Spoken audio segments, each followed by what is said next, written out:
ఎప్పటికప్పుడు తాజా వార్తలను అందిస్తున్న డి న్యూస్ లోకల్ కు స్వాగతం.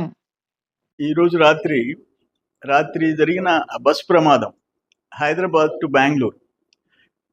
ఇంచుమించు ఒక 43 మంది ప్రయాణిస్తున్నారు. ఇప్పటికీ 22 మందికి పైగా బస్సు ఫైర్ యాక్సిడెంట్లో చనిపోయినారు. పసిబిడ్డలు, భార్య భర్తలు.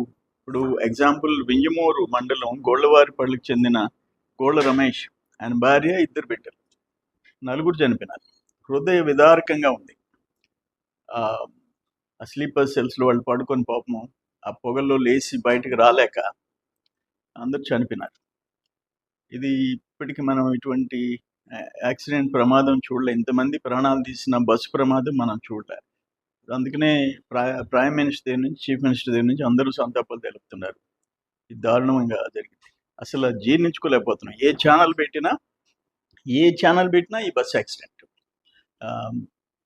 ఇది దురదృష్టం. ఇది ప్రభుత్వం డెఫినెట్గా ఆ కుటుంబాలకి ప్రాణాలు తిరిగి తేలేదు కానీ ఆదుకుంటుంది. ఇంకా మిగతా బస్సుల్లో కూడా ఇటువంటి అవకాశాలు ఏమైనా ఉన్నాయేమో రెక్టిఫై చేసుకొని జాగ్రత్త పడాల్సింది ప్రతి ట్రావెల్ కంపెనీకి, ఆర్టీసీకి, అందరికీ ఉందనేది నా ఉద్దేశం. వాళ్ళ కుటుంబాలకి ఆత్మకు శాంతి కలగాలని, వాళ్ళ కుటుంబ సభ్యులకు మనోధైర్యం కల్పించాలని భగవంతుని కోరుకుంటున్నాను.